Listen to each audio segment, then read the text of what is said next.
안녕하세요. 알고리즘 투자자이자 퀀트 금융 데이터 사이언티스트 라일라입니다. 화요일 미국 증시는 기술주 약세로 인해 S&P 500이 0.6% 하락했고 나스닥은 1.5% 급락했습니다. 반면 다우는 장중 사상 최고치를 경신한 뒤 큰 하락 없이 마무리했습니다. 이는 기술주 중심의 하락과 블루칩 중심 지수인 다우의 상대적 강세가 겹치면서 섹터 로테이션이 진행되고 있음을 보여줍니다. 특히 주식의 왕, AI의 왕, 모든 주식의 주도주, 엔비디아가 의미 있는 하락을 보이며 쉬어가는 국면에 들어섰다는 신호로 해석할 수 있습니다. 이번 주는 잭슨홀 미팅을 앞두고 리스크를 해지하려는 사람들이 많아지면서 하락세가 생겼다고 볼 수 있습니다. 이런 상황에서 우리가 어떻게 대응할지 생각해 보도록 하겠습니다. 나스닥 5분 차트를 보면 개장 직후 갭 하락 이후 하루 종일 하락세가 이어졌습니다. 이런 날에는 최근에 사서 손절가를 도달한 주식은 아침에 손절하는 것이 가장 현명하며 이미 수익이 너무 많이 난 종목은 종가까지 보유하면서 지켜보는 전략이 유리합니다. 오늘 나스닥은 1.46% 하락했으며 주도주 일부는 5에서 10% 가까이 조정을 받았습니다. S&P 500은 0.59% 하락해 10일 이동평균선 아래에서 마감했습니다. 적립식 투자는 계속 이어갈 수 있으나 지수를 활용한 단기 대규모 매수는 조금 더 시간을 두면서 정고점 대비 더 하락할 때까지 기다리는 것이 바람직해 보입니다. 나스닥은 단 하루 만에 큰 폭의 하락을 기록하며 21일 이동평균선 부근까지 내려왔습니다. 그동안 상승을 놓친 분들에게는 정말로 좋은 기회가 될 수 있으니 지금부터는 집중해서 시장을 잘 살펴보시기 바랍니다. 계절성으로 인하여 8월에서 10월까지 쉬어가는 흐름이 이어질 가능성이 있습니다. 러셀 2000은 0.82% 하락했습니다. 최근 2월 고점을 돌파하지 못하고 다시 숨고르기에 들어간 모습입니다. 어차피 금리 인하가 실제로 이루어지지 않는다면 소형주는 더욱더 쉬어갈 확률이 높습니다. 이번 주 파월 의장의 발언과 9월 금리 결정으로 방향이 결정될 것으로 보입니다. 암호화폐 시장에서는 비트코인이 비트코인 ETF 기준으로 50일 이동평균선 아래에서 마감하며 매도 신호를 냈습니다. 모멘텀 투자자라면 일부 물량을 줄이는 것이 적절해 보입니다.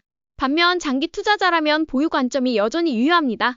이더리움은 5%가량 하락했지만 지난주의 가파른 상승을 되돌리는 과정으로 볼 수 있으며 뚜렷한 매도 신호는 확인되지 않았습니다.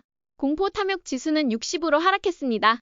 잭슨홀에서 금리 인상 관련 발언이 나올 경우 공포 지수가 공포 국면으로 내려갈 수 있기 때문에 이로 인한 공포 트레이딩 준비가 필요할 것으로 보입니다. 2025년 8월 19일 기준으로 시장의 주요 지수들은 여전히 상승 추세를 유지하고 있습니다. 다만 주도주 가운데 일부가 매도 신호를 보였기 때문에 주식 비중은 60에서 80% 수준으로 낮추는 것이 바람직합니다. 특히 실적 발표 이후 흔들리는 종목은 본전이 오기 전에 매도하는 것이 좋습니다. 지금은 무리한 매수보다 시장을 관찰하며 주도주가 쉬어갈 때 매수 준비를 하는 전략이 중요합니다. 시장이 흔들린 뒤에 가장 먼저 튀어오르는 주식을 찾아서 매수하는 것이 매우 중요해 보입니다. 시장이 주도주를 선택하는 과정을 다시 겪도록 우리는 지켜보는 게 좋아 보입니다.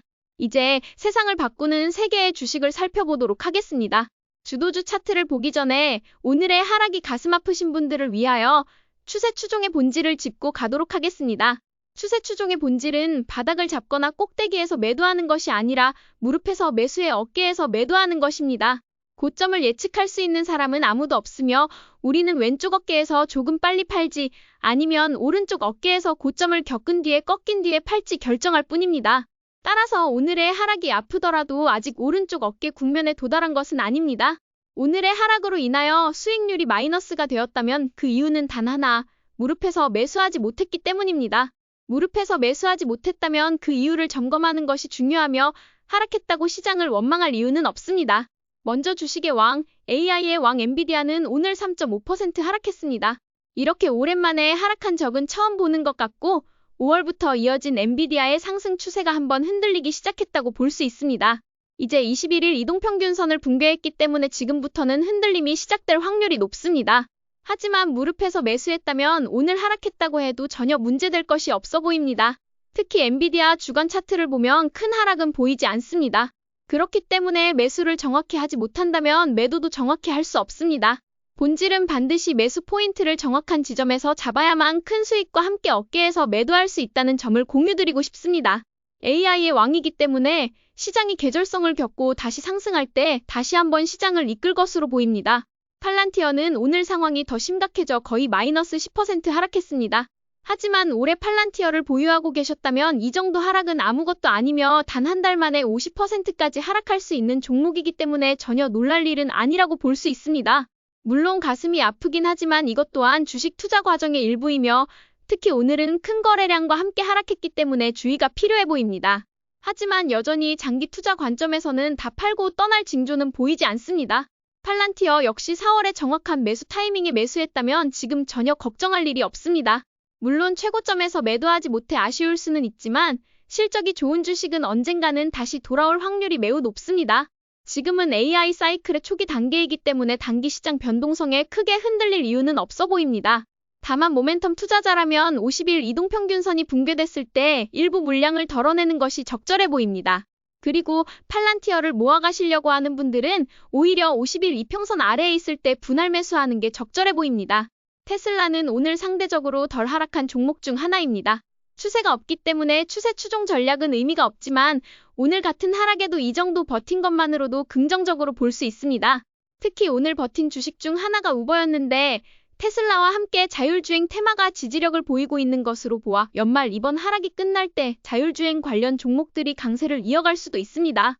테슬라 역시 주간 차트로 보면 여전히 보유 관점입니다.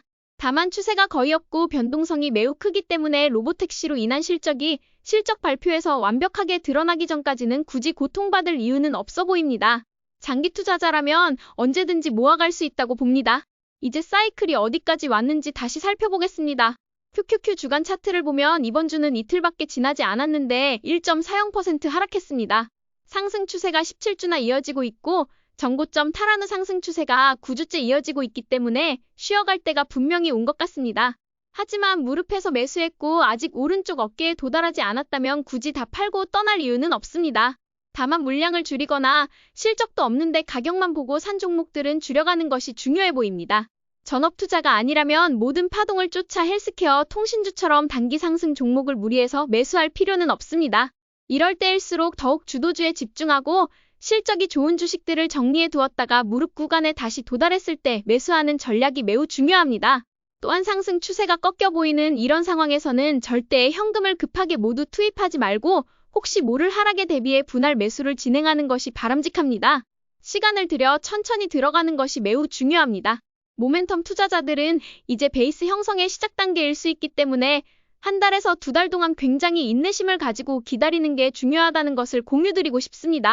하지만 언제든지 시장 상황은 바뀔 수 있으니 여전히 열린 마음으로 매수 준비를 하되 지금은 잡주, 테마주는 피하는 게 좋아 보입니다.